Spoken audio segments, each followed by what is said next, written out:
Assalamualaikum warahmatullahi wabarakatuh. Selamat siang Anda semuanya. Kita akan melanjutkan pertemuan dari ilmu kesehatan masyarakat yang sesudah ujian tengah semester. Intinya saya akan masuk sebanyak 6 kali pertemuan, mulai dari manajemen penanggulangan krisis kesehatan akibat bencana, kemudian nanti ada kesehatan dan keselamatan kerja, kesehatan lingkungan 2 kali pertemuan, dan terakhir gizi kesehatan masyarakat 2 kali pertemuan. Setelah itu kita akan ujian akhir semester. Sebelum kita mulai, semoga kita semua selalu berada dalam lindungan Allah Subhanahu wa Ta'ala dan terhindarkan dari segala bencana dan penyakit. Amin ya rabbal alamin. Dan Anda semuanya, Ibu akan mulai dengan materi manajemen penanggulangan krisis kesehatan akibat bencana. Adapun bahan kajian sesuai dengan RPS, kita akan membahas Anda semua nantinya akan memahami bagaimana manajemen penanganan krisis kesehatan akibat bencana, kemudian pelayanan kesehatan pada keadaan krisis akibat bencana, dan terakhir apa langkah-langkah identifikasi korban meninggal pada saat bencana. Anda semuanya, Indonesia terkenal juga dengan hipermarket bencana. Artinya di Indonesia banyak sekali terjadi bencana ya. Mulai dari adanya bencana alam, bencana non alam, dan juga bencana akibat ulah dari manusia ya. Ada misalnya saja ada terjadi gempa bumi ya. Ini adalah peta rawan bencananya ya. Kemudian banjir, kebakaran hutan, badai, kekeringan, tsunami, longsor, gunung berapi, dan terjadinya konflik sosial. Anak-anak semuanya, Indonesia secara geografis berada pada 3 lempeng ya, ada lempeng Eurasia, lempeng Pasifik, dan lempeng Hindia Australia. Akibat berada di 3 lempeng ini, aktivitas tektonik ini kita berada di aktivitas tektonik yang sangat aktif ya, sehingga kita menyebabkan daerah kita di Indonesia menjadi rawan gempa ya. Kemudian sebagai negara kepulauan dan juga mempunyai negara kepulauan, Indonesia itu juga termasuk bahaya sedang dan tinggi yang berpotensi terjadinya banjir dan longsor. Kemudian Indonesia juga mempunyai 127 gunung aktif atau sekitar 13% dari gunung api yang ada di dunia. Sehingga Indonesia itu jadi juga rawan dari ancaman erupsi gunung api. Kemudian ya, Indonesia juga rawan dengan kebakaran hutan dan lahan di Indonesia ya. Ini merupakan ulah dari manusia ya. Seperti yang sebelum terjadinya bencana krisis kesehatan akibat COVID, sebelumnya Indonesia berada dalam krisis kebakaran hutan dan bahaya kesehatannya dari asap ya. Kemudian bencana itu sendiri apa ya? Tadi kan ada berbagai macam bencana ya. Bencana itu menurut Undang-Undang Nomor 24 Tahun 2007 tentang penanggulangan bencana dan juga menurut Permenkes Peraturan Menteri Kesehatan RI Nomor 75 Tahun 2019 tentang penanggulangan krisis kesehatan. Nanti Anda bisa download juga di internet ya. Jadi bencana itu sendiri adalah peristiwa atau rangkaian peristiwa yang mengancam dan akan mengganggu kehidupan dan penghidupan masyarakat dan disebabkan baik oleh faktor alam dan atau faktor non alam maupun faktor manusia, sehingga nantinya akan mengakibatkan timbulnya korban jiwa manusia, kerusakan dari lingkungan hidup, kemudian kerugian harta benda dan dampak psikologis. Ini ya bencana alam tadi. Kemudian ada bencana non alam karena gagal teknologi, kebakaran, dan lain. Kemudian juga ada bencana sosial akibat dari konflik dan teror. Krisis kesehatan itu sendiri adalah merupakan peristiwa atau rangkaian dari peristiwa yang mengakibatkan timbulnya korban jiwa, korban luka atau sakit, terjadinya pengungsian, dan atau adanya potensi bahaya yang berdampak pada kesehatan masyarakat yang membutuhkan respon cepat di luar kebiasaan normal dan kapasitas kesehatan yang tidak memadai. Seperti yang dialami Indonesia sekarang ini ya, krisis kesehatan akibat coronavirus ya. Nanti Anda semua ceritakan dalam ada tugas nanti ya. Anda ceritakan bagaimana kondisi krisis kesehatan Indonesia saat ini secara nasional dan juga berdasarkan yang terjadi di daerah kabupaten kota daerah masing-masing. Bagaimana menanggulangi krisis kesehatan ini? Mulai dari melakukan kegiatan prakrisis kesehatan, tanggap darurat krisis kesehatan, dan juga nanti adanya pasca krisis kesehatan. Penanggulangannya dilakukan atau kita singkat dengan PKK ini ya, dilakukan dengan sistem klaster, di mana bagi 6 klaster ya. Itu ada klaster pelayanan kesehatan. Di sini menyelenggarakan pelayanan kesehatan perorangan ataupun juga ya rujukan. Kemudian penyelenggarakan pengendalian penyakit dan kesehatan lingkungan. Kemudian menyelenggarakan kesehatan reproduksi, menyelenggarakan kesehatan jiwa dan psikososial, kemudian menyelenggarakan pelayanan gizi. Yang terakhir adalah menyelenggarakan pelayanan identifikasi korban mati akibat bencana atau disaster victim identification atau DVI ya. Klaster kesehatan ini tadi dilakukan secara koordinasi dengan nasional, provinsi, dan kabupaten kota. Kita juga didukung oleh tim kesehatan ini sendiri juga didukung oleh tim logistik kesehatan, nantinya bertugas untuk menyelenggarakan mulai dari perencanaan hingga pendistribusian logistik kesehatan yang dibutuhkan oleh masyarakat maupun pelayanan kesehatan. Kemudian juga ada tim data dan informasi. Mereka bertugas untuk menyelenggarakan dan menyelenggarakan informasi yang diperlukan untuk pengatasan krisis kesehatan. Kemudian ada juga tim promosi kesehatan. Mereka ini menyelenggarakan upaya promosi kesehatan sehingga krisis kesehatan tersebut cepat terselesaikan.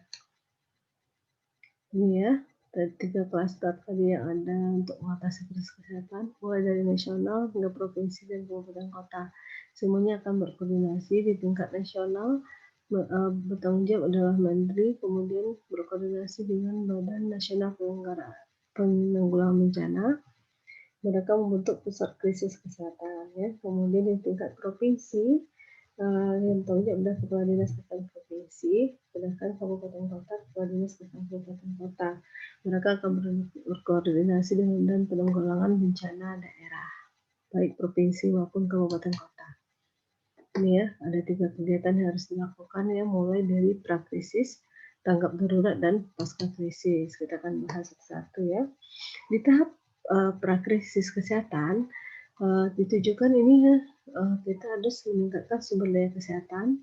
Kita juga akan mengelola kemungkinan terjadinya ancaman terhadap kesehatan dan mengurangi kerentanan ya. Misalnya biasanya terjadi mudah terjadi pada usia lansia, jadi kita kurangin ya apa penyebabnya terjadinya kerentanannya. Kemudian tahap yang kita lakukan pada prakrisis ini ada 2 ya. Pertama, upaya pencegahan dan mitigasi. Kemudian yang kedua ada upaya kesiapsiagaan. Yang pertama, kita harus melakukan kajian risiko krisis kesehatan pada upaya pencegahan ya. Kemudian kita menyusun dan mensosialisasikan standar dari penanggulangan krisis kesehatan. Kemudian kita mengembangkan bagaimana sistem informasi itu cepat tersampaikan. Kemudian juga menyusun rencana penanggulangan krisis kesehatan. Dan terakhir kita meningkatkan kapasitas pelayanan kesehatan sehingga nantinya akan memadai untuk mengatasi krisis kesehatan tersebut. Yang kedua, kita melakukan upaya kesiapsiagaan dengan melakukan simulasi bidang kesehatan, pemberdayaan masyarakat, dan mengembangkan sistem peringatan dini. Kita juga menyiapkan sapras dan sumber daya kesehatan yang akan digunakan untuk mengatasi krisis sosial tersebut. Selanjutnya, tahap yang kedua tadi ya, untuk menanggulangi krisis itu adalah tahap darurat. Ini ada 3 tahap ya. Pada tahap darurat ini ada siaga darurat, tanggap darurat, dan terakhir ada transisi darurat. Di siaga darurat, di semua tahap kita akan melakukan RHH, yaitu Rapid Health Assessment, yaitu yang melakukan ini mencari data ya, data yang dibutuhkan untuk penanganan cepat dari krisis kesehatan ini. Kemudian kita juga mengaktifkan, tadi kita kan punya klaster kesehatan nasional, provinsi dan kabupaten kota, sehingga kita akan melakukan antisipasinya, pengaktifan. Kemudian kita juga akan menggerakkan emergency medical team, tim emergency, dan juga menggerakkan dari tim cepat untuk penyelenggaraan kesehatan masyarakat. Kemudian kita juga menyusun dan melaksanakan rencana operasi kesehatan ya, berdasarkan hasil yang kita kumpulkan dari RH tadi. Kemudian di status tanggap darurat, kita akan melakukan yang sama dengan siaga darurat. Kemudian kita lanjutkan dengan yang keempatnya, itu memastikan pelayanan kesehatan kepada masyarakat berdampak berjalan sesuai standar yang telah kita susun ya. Kemudian kita mengintensifkan pemantauan perkembangan situasi, tetap melakukan upaya promosi kesehatan sehingga bencana akan lebih cepat terselesaikan. Yang ketiga adalah melakukan komunikasi krisis kesehatan. Sedangkan upaya yang ketiga kita lakukan adalah status transisi darurat. Ini menjelang ini pada masa darurat yang hampir berakhir dan menuju pasca krisis ya. Yang kita lakukan RH-nya adalah kita inventarisasi kebutuhan kita untuk pemulihan program kesehatan. Kemudian juga memastikan semua program bidang kesehatan yang diperlukan tersebut dapat berfungsi dengan baik. Ini tahap terakhir ya, tahap pasca krisis. Yang kita lakukan adalah melakukan penilaian kerusakan, kerugian dan kebutuhan sumber daya kesehatan pasca krisis kesehatan. Kemudian kita menyusun rencana aksi rehabilitasi dan rekonstruksi kesehatan perbaikan ya. Kemudian kita melaksanakan kegiatannya, rehabilitasinya. Terakhir kita menyusun monaknya ya, monitoring dan evaluasi. Ini ya kegiatan pelayanan kesehatan yang dilakukan pasca bencana. Misalnya di bidang medis ya, kita melakukan pengobatan cedera, pengobatan penyakit menular dan tidak menular, memperkuat kapasitas untuk protesis dan rehabilitasi, kemudian membangun kembali sistem data untuk pengobatan pasien. Ini di bidang pelayanan kesehatan anak, kita menyelenggarakan kembali imunisasi rutin yang kemarin bisa terhenti akibat bencana, kemudian tetap melakukan promosi di sekolah, kemudian pelayanan gizi, kita tetap melakukan surveillance gizi untuk mencari data yang dibutuhkan untuk pembinaan gizi. Jadi status gizi kesehatan masyarakatnya tetap dapat meningkat dan dipertahankan. Kemudian kegiatan ini kita lakukan terintegrasi dengan pelayanan kesehatan lainnya. Ini ya, pelayanan kesehatan reproduksi dengan menguatkan lagi program KB dan pelayanan kesehatan ibu dan anak. Kemudian kesehatan lingkungan dengan praktikal lagi kesehatan lingkungan, sumber air minum yang berpotensi untuk perbaikan kesehatan. Kemudian pelayanan kesehatan remaja mulai dari kesehatan reproduksinya dan psikososialnya. Kemudian pelayanan kesehatan lansia. Intinya pelayanan penanggulangan krisis kesehatan tersebut harus dilaksanakan secara terintegrasi dan bersinergi antara pemerintah pusat dan pemerintah provinsi dan kabupaten kota, termasuk dengan Badan Nasional Penanggulangan Bencana dan juga Badan Nasional Penanggulangan Bencana Daerah, baik pada saat pra-krisis maupun pada saat darurat krisis dan pada saat pasca krisis kesehatan. Yang terakhir, langkah-langkah DVI, langkah identifikasi korban meninggal pada saat bencana, yaitu dinamakan juga dengan disaster victim identifikasi. Ini ya prosedur untuk mengidentifikasi korban, mulai dari fase, ada 5 fase ya. Fase pertama, kegiatan awal, ketua tim DVI-nya akan berkoordinasi dengan petugas terkait. Dia akan melihat lokasi, kemudian menentukan sketsa dan melakukan evakuasi jenazah dan dimasukkan ke dalam kantong jenazah. Kemudian akan berkoordinasi dengan tim berikutnya, yaitu pengumpulan data postmortem, di mana dia akan mencatat data selengkapnya pada korban. Dia akan mengambil foto kondisi jenazah, pemeriksaan fisik, sidik jari, odontologi forensik, dan pemeriksaan DNA. Kemudian pada fase ketiga, dia akan mengumpulkan data antemortem, yaitu data jenazah sebelum kematian dari keluarga, teman-teman, dan ciri-ciri khusus dari korban untuk mencocokkannya. Kemudian yang fase keempat, rekonsiliasi proses Identifikasi untuk menentukan kecocokan antara hasil pemeriksaan antemortem dan postmortem. Terakhir, dia akan membalikan kepada keluarga yang telah teridentifikasi, bisa diserahkan kembali kepada keluarga. Jadi kegiatan DVI ini tidak hanya dilakukan pada saat terjadi bencana yang menyebabkan korban massal saja, tapi juga pada lakukan sebelum dan pasca bencana. Kemudian juga dia akan melakukan pelatihan dan sosialisasi dan pelaksanaan DVI ke lokasi yang terdampak. Dan ada semuanya. Demikian ya materi yang saya ingin sampaikan. Nanti Anda bisa searching juga ya, bersumber pada ini seperti tadi Permenkes RI 675 tadi ya, bisa download dari internet atau juga dari buku panduan yang telah dikeluarkan oleh Kemenkes sendiri ya tentang penanggulangan krisis kesehatan. Ada banyak ya dari tahun 2014 sampai 2017. Terakhir ya, tugas yang harus Anda kerjakan, buat makalah singkat ya, outline-nya ada bab 1 pendahuluan hingga bab 4 kesimpulan. Di bab 2 dan bab 3, Anda akan bercerita tentang kondisi krisis kesehatan nasional dan juga kondisi krisis kesehatan di kabupaten kota sesuai daerah masing-masing. Nantinya ada upaya penanggulangan yang dilakukan pemerintah dan kabupaten kota dan upaya pemerintah pusat. Nanti Anda juga akan mengungkapkan selain menggunakan sumber yang ada, Anda juga akan menambahkan pendapat sendiri di situ ya.